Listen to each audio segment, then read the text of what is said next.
Yes. I was curious, someone kind of talked to you about in 2009, we were all at weatherization, we had federal funding in place, we had a target that was just seemed great. It was a win-win, lowest hanging fruit.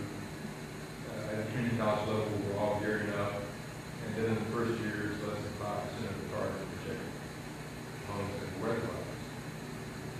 But I mean, what's happened with weatherization? Y'all got excited about it. Where is it? I don't know what to tell you what happened to it. I do know that there are authorized weatherization for the weatherization program providers all over North Carolina, and I'm not sure what their process is for qualifying homes and getting the work done. But I do know that the funds for the weatherization assistance program are threatened right now. There are big cuts being proposed at the federal level. So touching on that and back to the PACE comment, I was having this conversation earlier this week, and I'd like to take a quick survey. How many folks in the room have bought a home and asked to see the electric or energy utility bills before they purchased? Okay, a few of you, which is great. You know, PACE is one way to get people to think about energy and provide them an energy efficiency and provide them an opportunity. You know, I think there's a more structural challenge in our society is that for the average homeowner, the average business owner, this is not something that they think about all the time. A handful of folks in the room, when they're purchasing a house, will think about energy. Probably most people, if I asked if you did a home inspection before purchasing a home, I bet an overwhelming majority would raise your hand. You know, there's no good way to get folks to start thinking about energy efficiency. Some places have started to think about how do you do it at the time of sale. The city of Austin, what they have done, it costs more money, but they require the sellers of a building to do an energy audit before the building can be sold. So that way when you come to buyers, you can start, if you're a buyer, you can compare multiple homes and see what that energy cost is going to be and factor it into your decision. In essence, it's creating a value in that community for energy efficiency. I would suspect nobody wants more regulations or more costs in the transaction of a home sale, but that is one way to start thinking about how to create a value for that energy efficiency. Because when people have that value, they'll take notice of it and be possibly spurred to do some retrofits and assessments for that reason.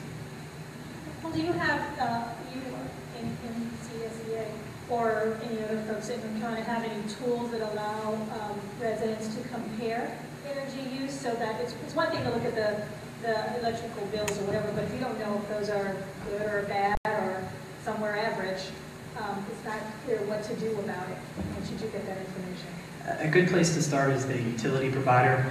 I believe Duke has set up a very nice online tool. Duke is not in this part of the state very much, but they've set up a very nice online tool for their customers to type in all the stuff that they have in their house, and it'll tell you whether you're a high energy user, average, or low. Progress, I believe they were offering reduced energy audits in their home. That's when someone comes in and does a number of diagnostic tests, so they were offering that as a reduced price. And some of the municipal and cooperatives may do that as well. You can also go out and have an energy audit individual come in and do that home. In your home, it's about $300 to $400 for that service, so there's an expense involved, but what you get at the end is a pretty clear assessment of some of the challenges, energy efficiency challenges you may have in your home and how to go about pursuing to fix them. You know, it strikes me in the two previous summits we've done in North Carolina, the one issue that the employers all talked about was the importance of soft skills. You know, they said, yes, we want the folks to have the hard technical skills that you all mentioned earlier, but the soft skills were equally as important to them, which was interesting. And so I wonder, in your experience as you engage with the employers in your associations, how much that's risen to the top as a really important issue for them as well. Talking about work readiness skills, showing up at work on time, having good customer service, those kinds of things. I hear that from just about every employer in our membership. Those skills are absolutely essential, even down to, as a business owner, the expenses they're incurring It's helpful for them, for their employees to know why they're incurring those expenses, roughly what those expenses are, just some of the basics and understanding of how a business works. If they get that, they're going to understand why they're doing certain things a certain way, or just our employers find are much better employees, and those are the people that really excel at their companies. So I hear that consistently from folks on the renewable energy side, from the energy efficiency side, across the board. Those are certainly critical. And how much are you hearing a desire on the part of the employers to really have their employees, whether current or future, have this broader knowledge about sustainability? So there are the technical skills again, but can they fit those within this broader framework? Kind of ties back to some of the work that Butch and his team are doing. But are you hearing more of a need for that from your employers? I think, as mentioned earlier, it's the greening of the trades. First and foremost, if it's an electrician, they need to have solid electrical skills. Employers will find it's incredibly beneficial if they understand and value a PV system, if that's what they're installing. But if they just have that, it's not a good employee for them. Most of the employers before workforce communities and community colleges were looking at this in North Carolina. We're doing that a lot of that last step training themselves, and a lot of them are excited. The ones that have been around for a couple of years now are really excited to see this transition in North Carolina, folks having these add-on skills and the quality of folks that they're finding. So it's certainly beneficial. Many of them are still offering that last bit of training, but if they can have people coming in with that last piece, that's helpful. But the absolute prerequisite is that they're a solid HVAC employee, a solid electrician, a solid plumber beforehand. Yes. As we're building these programs and during the trade, we hear about all these acronyms associated about the DPI, the asset. What is kind of rising to the top of being the essential certifications for a student, to be an employee? So I'll offer just a few thoughts. First, I think it really depends on what you want to do. The best single website that I've found that actually lays them all out, it's called the North Carolina Energy Efficiency Alliance. Somewhere on their website, I don't remember exactly how I got there. They lay out a lot of the different energy efficiency certifications that exist. The lead is done by the U.S. Green Building Council. There's a number of different ways that a building can get there. It's a mix of energy efficiency plus, say, I don't know if it's still in there, but at one point, bike racks got a point towards the accreditation. We see North Carolina Healthy Built homes in western North Carolina. That takes an environmental lens to the home, so low VOC pain, sustainable countertops qualify. If you hone in just on energy efficiency, probably the most hardcore building science is Building Performance Institute, or BPI, and some of the training they offer. So it removes some of the other stuff that some of the other programs have.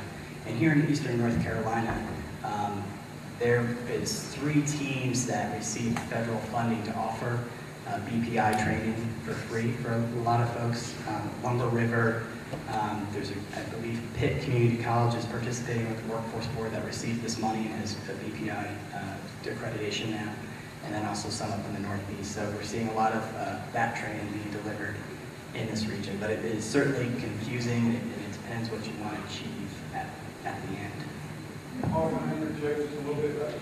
All of our SIPs, in addition to faculty representatives, which are very important, also have an advisor, industry advisory council, and they're advising, and we're trying to align competencies with these national certifications, NABCET, EPI, and all of the other ones. So, and who knows who's going to win out with some of these technologies? That's, again, part of the flexibility.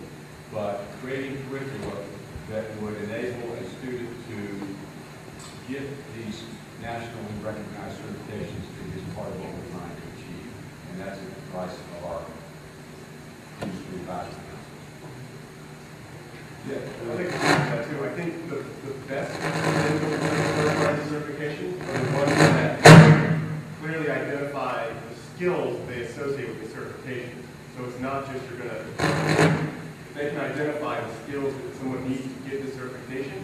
That's a very helpful thing because it actually says should be a best practice. And so if that certification fades out of style, you still understand that your students at that time got the education that was identified by industry as the important component. So whether or not that badge fades or not, the skills that they learned should still be relevant.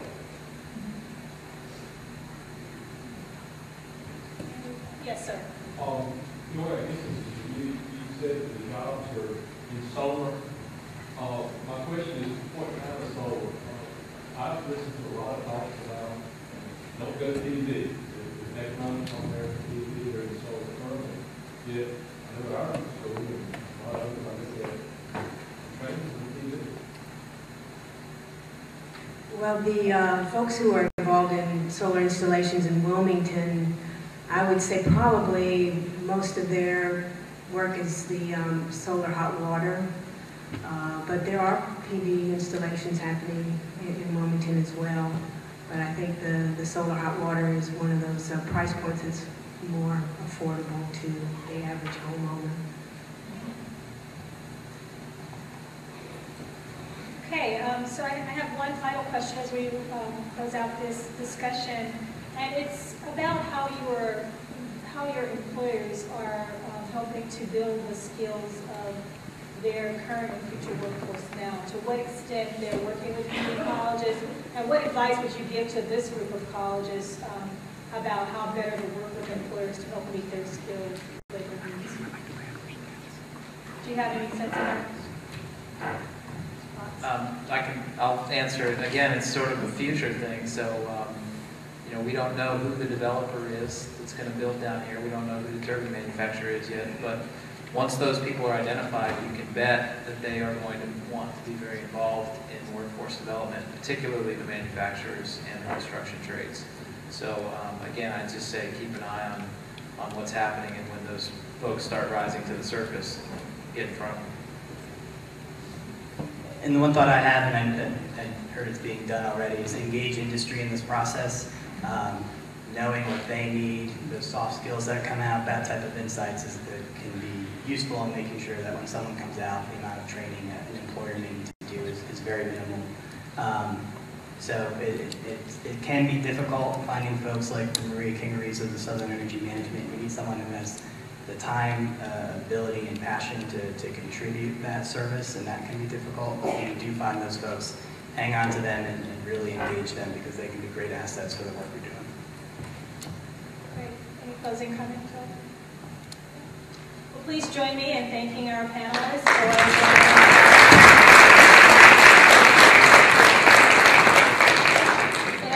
to put you all on the hook a little bit, to say that you would be available to assist the colleges as they're trying to figure out how to engage employers more in the work that they're doing. Is that okay? Great. Thank you all so much for joining us. I'm going to turn it back over to Lisa, who's going to give us instructions around